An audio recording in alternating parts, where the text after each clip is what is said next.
Assinatura de jornal, assinatura de revista? Isso. Tudo isso tem que ir guardando durante o ano? Tudo isso. No lucro presumido, isso não tem efeito para efeito de pagamento de imposto. Mas não importa fazer pelo lucro presumido, tem que guardar por causa do lucro real, por causa da contabilidade, do balanço. Exato. Tem que fazer balanço, é isso? Exatamente. O nome é balanço? Fazer balanço e fazer o balancete. Balanço e balancete? Balanço e balancete. Balancete é periódico, né? Periódico, para ir controlando a gestão. O que é? Balancete é trimestral, desculpa? Não, ele pode ser mensal, trimestral, no caso de lucro presumido. No lucro real, eu posso fazer também de forma trimestral, anual, depende da opção que eu vou ter no lucro real, que eu posso fazer por suspensão. Por exemplo, gasolina, todos esses profissionais liberais usam para trabalhar, então entra como despesa? Entra como despesa no lucro real. Que mais que entra como despesa? Vamos dar essas... Todas as despesas inerentes à atividade, aluguel, publicações, assessorias jurídicas, transporte, gastos com veículos, todos eles inerentes à atividade. Gastos com veículos, com manutenção ou com compra? Manutenção com tudo. Uma vez que o veículo... Compra também? Compra também. Uma vez, a compra é imobilizada e ativa ela não deduz. Mas a compra, o carro vai ficar em nome da pessoa jurídica ou da pessoa jurídica. Nesse caso, o carro tem que ficar em nome da pessoa jurídica. Tá. Tem que estar atrelado... Peraí, e se a pessoa usar para trabalhar um carro que está em nome da física e não da jurídica? Não se recomenda fazer isso. Que faça em nome da empresa, faça um leasing, nesse caso, se ele tem muito lucro, ele pode financiar. Então não adianta, quem tiver carro no nome da física, não adianta guardar nota de gasolina. Ele pode fazer um contrato de comodato para a empresa, pode fazer um contrato de aluguel desse carro para a empresa. E aí todas as despesas passam a ser inerentes à empresa. Nossa Senhora. Então, por quê? Ele agindo dessa forma, ele pode comprovar um lucro menor do que 40%. Por exemplo, o senhor e um engenheiro e um advogado não usam roupa para trabalhar? Sim. E aí? Se esta roupa ficar caracterizada como um vestuário padrão, uniforme para toda empresa, ela é admitido a dedução. E se não for uniforme?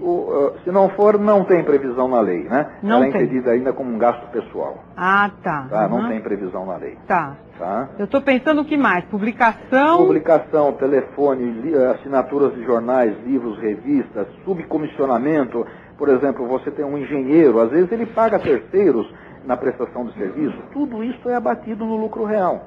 Quer dizer, a tributação do lucro real passa a ser efetivamente pelo lucro e não mais pela receita. Por exemplo, gastos com informática. Hoje em dia todo mundo tem gasto com informática dentro de casa. Exatamente. Mas é na física. Não, ele tem que fazer todos os contratos na jurídica. Quando ele se organiza em pessoa jurídica, todo o vínculo tem que estar na pessoa jurídica. Aí não dá mais trabalho para o negócio do imobilizado? Não sei, não tem uma burocracia? Não, mas o trabalho que dá traz economia em função da redução da carga tributária. Vale a pena? Vale a pena, ele acaba se pagando por si só. Entendi. Quer dizer, porque você não pode deixar de fazer esse controle mesmo no lucro presumido. Trabalho sempre dará.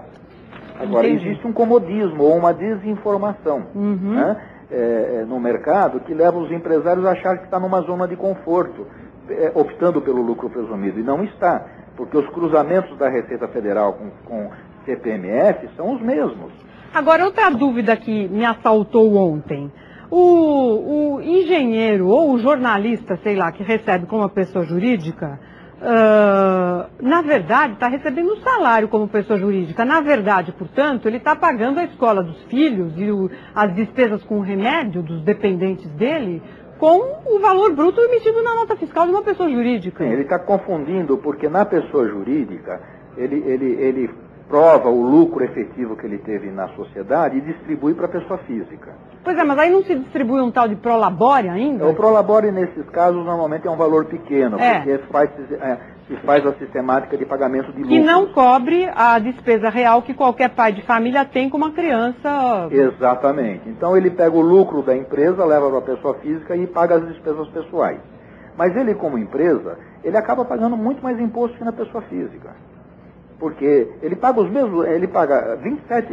Porque não dá para registrar filho na pessoa jurídica, né? Registrar a escola de filho em pessoa jurídica vai ser complicado, né? Porque aí a despesa ela pode ser glosada, porque ela não é inerente à atividade. Vai ser glosada. Ela pode ser glosada. Não é inerente à atividade. Todas as despesas que são abatidas na pessoa jurídica... Mas então, como é que a pessoa... Bom, aí ela vai descontar os seus dependentes na declaração dela do imposto de renda da física, é isso? Na física, mas como ela passa a ter um rendimento isento... porque todo o rendimento passa a ser isento na pessoa física. Então ela não tem mais essa necessidade de abater os dependentes. Pois é, mas aí não tem necessidade e também não tem o privilégio, né? Exato, não tem o privilégio também, que diminuiria a carga tributária dela na pessoa física. Pois é. Né? Tá? Então, por exemplo, estou pensando na saúde, convênio saúde, que todo mundo também paga. O que faz o convênio saúde no nome da física? Esquece. Exatamente, nesse caso, ele faz o convênio saúde sempre na pessoa física, porque ele não vai poder usar isso na jurídica. Aí não tem abatimento. Então, o que o governo alega, que é uma estratégia para pagar menos imposto para esse pessoal do CLT que virou para pessoa jurídica, não é verdade. Tá? Não é verdade para este caso. E no caso, então, esse mito aí do lucro real é um erro. Do lucro presumido, né? Lucro presumido versus lucro real. A pessoa, e aí, chegando no fim do ano, acabando essa conta de chegar no fim do ano, a pessoa vê se o lucro real dela foi inferior aos 30% ou aos 40%, sei lá, dependendo do que o Congresso resolver. O momento não é o final do ano, o momento é agora, no começo do ano, no primeiro pagamento do imposto que houver, que se dará em fevereiro. É o momento de definição. A que caminho ele vai? Vai para o lucro real ou no lucro presumido?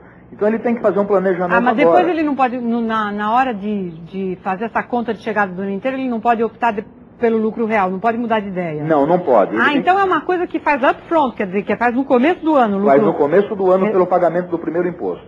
Aí se optou pelo lucro presumido, tchau, lucro real. Naquele ano ele tem que permanecer no lucro presumido. Por isso que precisa tomar muito cuidado. Faz um planejamento, um orçamento do ano entre receitas que poderão ser auferidas e as despesas do seu negócio, vê qual é o resultado que ele pretende buscar. Se for inferior a 40%, não vá para o lucro presumido jamais. Entendi. Entendeu? Não vá nunca. Já vai no lucro real, e no lucro real ele paga o imposto à medida que ele ganha o lucro. Ele pode fazer o regime por suspensão. O que é isso, regime por suspensão? O regime de suspensão é você faz a contabilidade do mês de janeiro, fecha o balanço do mês de janeiro, apura o lucro e paga o imposto.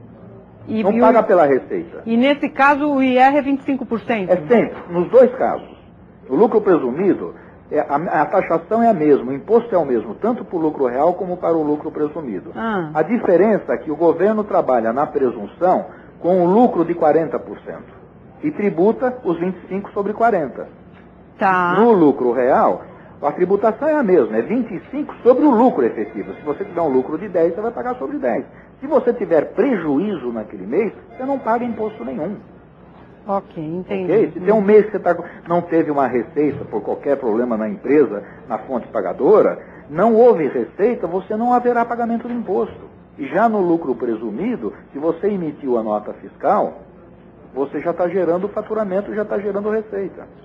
Tá certo, então. Tá okay? E hoje em dia é raro quem vai no lucro real ter menos um lucro real inferior a 40% do faturamento? Olha, eu vejo pela nossa vivência e experiência que o governo, com esta medida, ele vai ter uma perda de arrecadação sensível, porque a imigração do lucro presumido para o lucro real é grande. Porque qual é o negócio que está dando uma rentabilidade de 40% líquida, deduzido todas as despesas? Pois São exceções. Tá. Algumas pequenas exceções, porque na maioria dos casos, os prestadores de serviços em geral não estão conseguindo reajustar os seus preços, estão com suas margens de lucros cada vez mais reduzidas, então haverá uma tendência de fuga do lucro presumido para o lucro real. É o que o empresário deve pensar e fazer contas agora para tomar a estratégia adequada de pagamento do imposto. Legal, de forma legal. Muito obrigada, senhor José Maria Chapinão Casado. À disposição sempre. Uma boa tarde. Boa tarde, obrigado. Obrigado.